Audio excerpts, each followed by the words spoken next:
Hey everybody, welcome back to the BrainScratch Musashi commentary. We're at endgame, as well. The last three parts of our endgame, obviously, because we're in the final area of the game. This is the soda fountain, and it's a gauntlet. A lot of platforming challenges, a lot of enemies to fight. So before you get here, again, this is a point of no return. You can't get back to the village. So load up on healing items and such. The game will give you a few healing items and treasure chests along the way. Mostly sea drinks, which is like the second best healing item. It's like it's like a lower tier. 'Cause the best healing item is EX drink. This game gives you sea drink. Should we tell the Not bad as good. guys that leaving boxes full of healing items and an actual box that will preserve our memories if we die and bring us back is not a very good way to defeat us?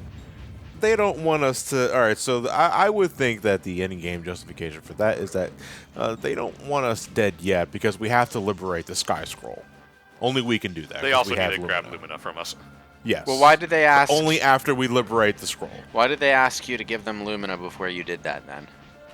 Because I would assume that they think they can handle the sword better than Musashi can. You know, because of what's a little pipsqueak gonna do. The But that little Pipsqueaker's pipsqueak- already gotten most of the stuff. I'm saying like earlier on, like at the beginning of the adventure.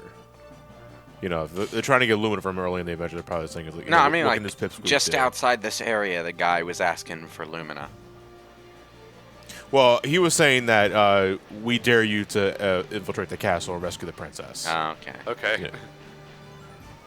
I do guess just they that, then. figure that either he gets there and they can take it from him then, or he dies and they can steal the stuff off his corpse. Eh. Oops.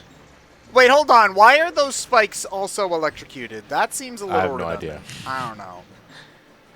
Also, I assume you're actually supposed to, like, try to platform over this, and you're here just cheating. That's Using the not, Sky Scroll, yeah. It's not... I mean, you can't use it at any other point in the game, so... They just gave you this power, so obviously they expect you to use it here.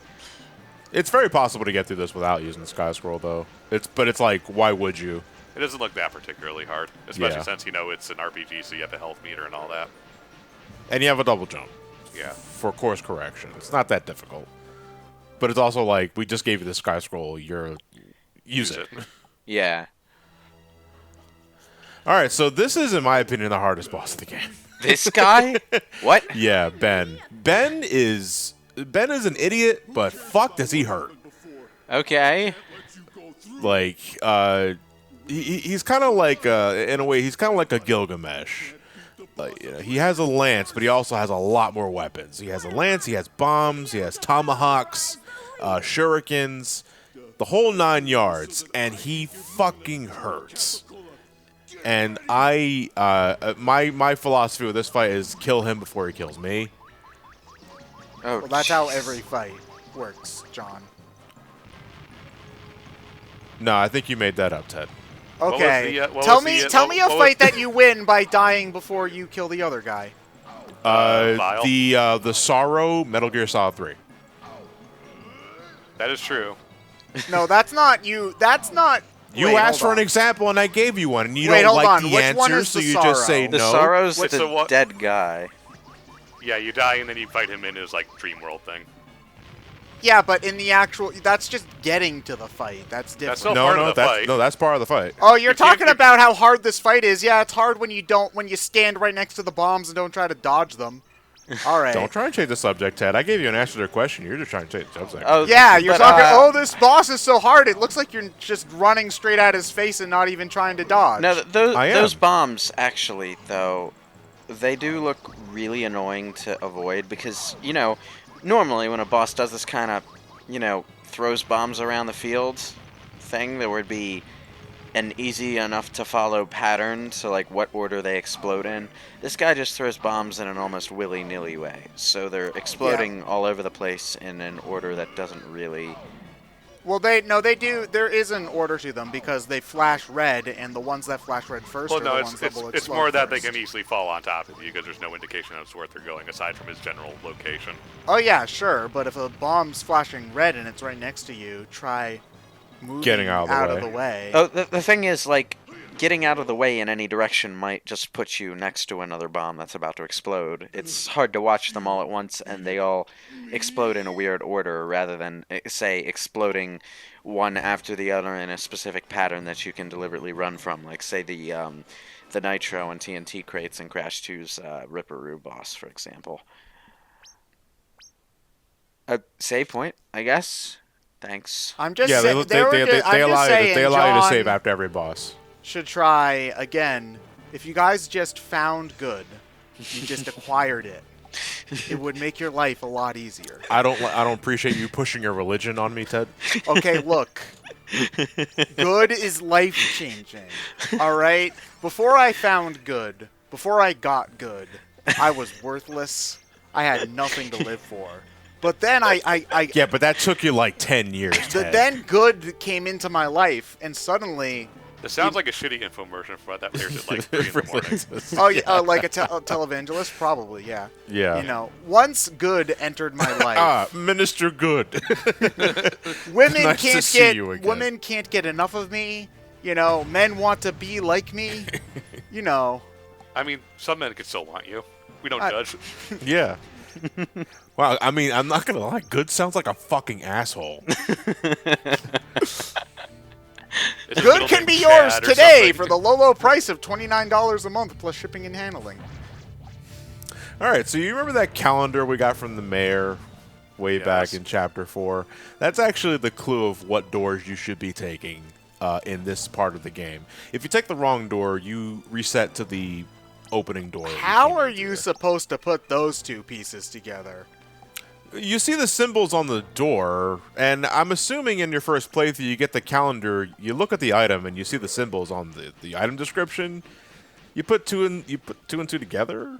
Like, I mean, I guess, but the thing is that, like, if I were playing this game as a kid, I probably wouldn't have looked at that calendar. Yeah, I completely forgot about the calendar by the time I got to this point. Also, the fact that if you're playing as a kid, you're probably not playing this all in one sitting. Yeah, because when I was a kid, I maybe played an hour a day, and it took me months to beat some. A lot of kids aren't even allowed to play for more than like 1 or 2 hours a day. It's when I got to this part of the game, I just brute forced it. Yeah, so you're probably gonna, as a kid, you're more than likely going to forget you had the calendar in the first place.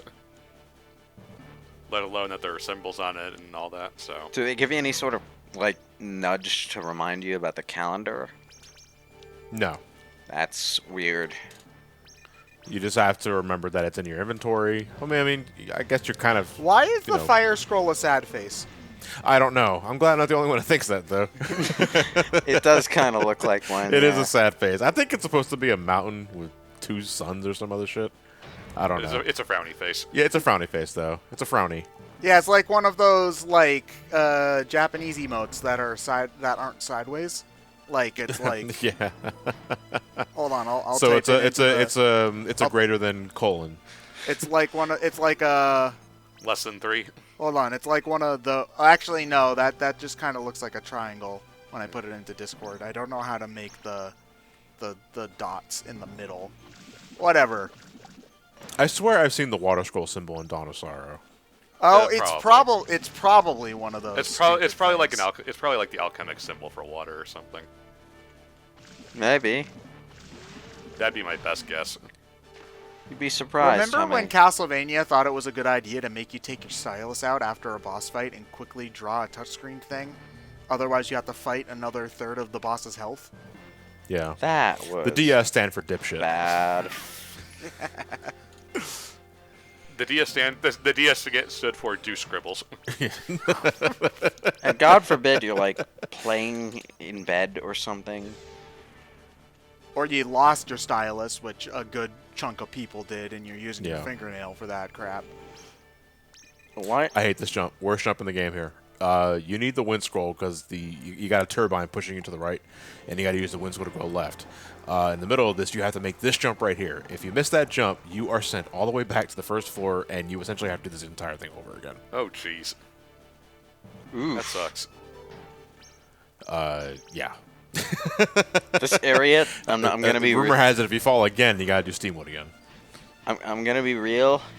This area looks like the most annoying piece of shit to play through.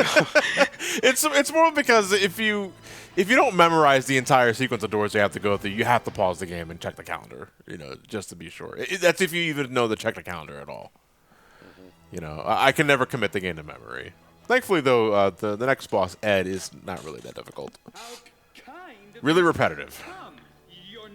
Because he's kind of like a 3-trick pony, and all those tricks are really easy to avoid. Huh? So you're their leader?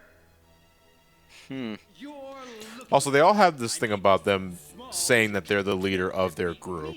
No, the group is just called Leader Force. Yeah. It's probably one of those things that made more sense in Japanese because they probably said the English words leader force.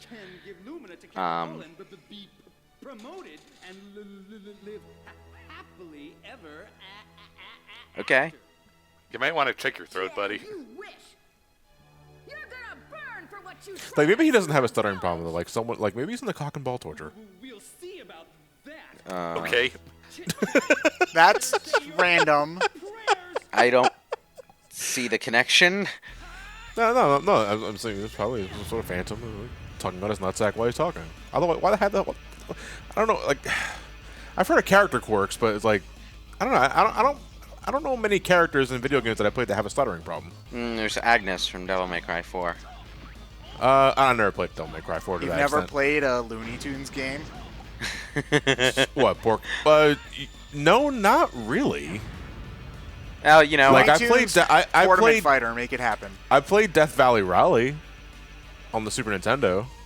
there aren't very many Looney Tunes games that are good. Well, there aren't many good Looney Tunes games. Well, that's what I said. That's because it's kind of not a good property to make video games. Yeah. Well, I mean, it's plenty good to make video games out of. It just hasn't had any good ones.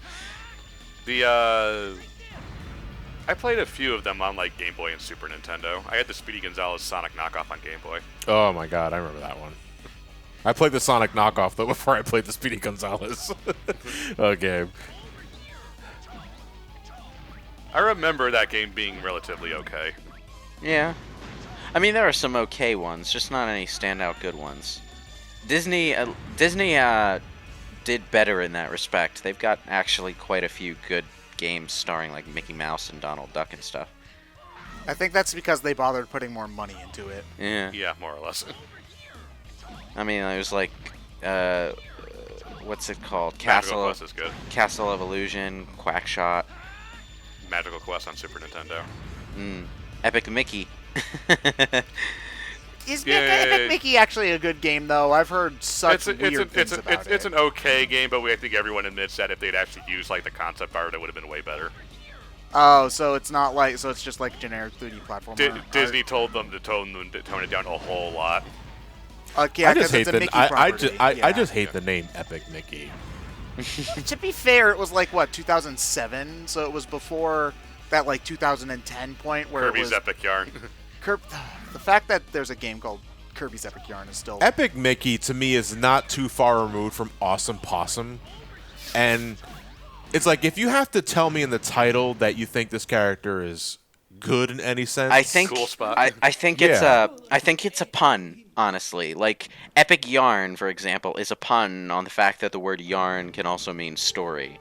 I'm not sure about Epic Mickey, but it might also be a pun on another meaning of the word Mickey. Probably doubt that. Well, I mean, to be fair, Mickey also is the most well-known character on the planet, so that is pretty epic. He's also gonna Maybe. throw you in the Disney dungeon if you say more bad crap about his video games, John. There's also, the juxtaposition between what people normally think of Mickey Mouse as being, and then a more like edgy sounding word like epic being stuck in front of it. Do you actually have to fight these guys? Because it looks like you can just No, walk he's- you around. do not. This is actually one of my favorite sequences of the game, like the raid on Soda Fountain, because the idea of you just raiding the base and blowing everything up along the way is pretty cool. That said, even though you don't have to fight the enhanced Bincho-type soldiers, you do want to absorb the green one. Because he gives you Grenade, which is easily the best power-up in the game. It costs a lot of BP, but it does so much damage. It did over Like, 700 damage. Yeah, it did. Like that's more than anything you're gonna do in the game. Period. It one shots a lot of things, and just get it. But I hope to Christ you were rescuing a lot of folks because it eats up BP like nothing else. How fast does BP replenish? In this area, BP won't replenish because time doesn't move. Oh. Yeah, time is stuck here. This is why I'm talking about earlier in the playthrough. Why in future playthroughs, when you have the choice between getting the legendary cloth and the legendary gloves, you want to get the legendary gloves because the enhanced critical rate will carry over to this area. The L cloth only works when time flows. In this area, time doesn't flow, so it's practically worthless. So you won't ever get tired then? Yeah, you don't get tired in this area. It's- Once you reach the soda fountain, you don't get tired. It's a bit weird that they built this entire game based on this time passing mechanic and all the stuff that goes with it. And then they built this big old final area where time doesn't pass at all. And all of the mechanics that are based around time passing, including fatigue and BP regeneration, are just frozen. Yeah, I mean, I guess it is a little relieving that you don't have to worry about fatigue. It is weird though. I think Like- it makes sense for a couple of reasons. One, if time doesn't pass, they don't have to make nighttime versions of all this stuff. And considering that this is the last area in the game, it's not as necessary. I'm not saying that the time passing mechanic should necessarily be here, but you've been trained so far to factor in BP regeneration as part of your plans. Oh yeah, Yeah. that's true. So- They probably should have programmed that in, even if they want to keep time stopped for, I don't know, maybe Friday's a symbolically important day. For Not to mention, it's like, Musashi. you're told beforehand, it's like, make sure you're prepared because once you get here, you're not coming back. You probably stocked up on mints at the grocery because, if you get tired, you want a way to restore your fatigue meter without falling asleep. But now you get here and realize, wait, time's not flowing. I wasted my money on these damn mints. Yeah. Well, it's not like there's anything else you can spend it on, though. Other healing items, I would say. At least fill the inventory with healing items that you can use. At least you'll know that you'll have to use because everything does the shit. Oh, you want to know why it is? It's because they wanted to have this dramatic "the sun is setting" as you get farther and farther into the base thing going on, which is cool. I'm not gonna. Probably. This is the last time we're outdoors until the final boss of the game. And is that at night? There's a lot of clouds. I couldn't tell you. Okay. Did they just friendly fire their own gate to oblivion? No, No, I we just threw I just grenades threw at it. grenades. Yeah, Give it the old Raven treatment. yeah. A cool thing about though is that even though grenades do eat up a lot of BP, the gates and the walkers here they almost guarantee to drop large BP drops. So that pretty much replenishes the BP you just spent on throwing grenades. I think they kind of figured that and expect you to do it. Yeah. I mean, there is you can absorb the other Benchotite soldiers if you want, and their weapons are pretty cool. The blue one has a spread shot like the Contra, and that's cool. The orange one has homing rockets. That's nifty, but the damage output just doesn't compare, to the grenades. That's for them to keep dropping health and BP. Yeah. You don't actually have to fight the robots in the bushes. You just need to destroy the fountain in the center. What did that fountain ever do to you? It's in It's the the way to progress. Yeah. Okay. Keeps pushing this fucking good deity, and I was like, I don't think that exists. Much like Shogi. He's real, Sean. I don't know. I'm not holding a compelling argument for this. Okay. Okay. Here's my argument. Whoa, before I do that, let me plug my ears. Proceed.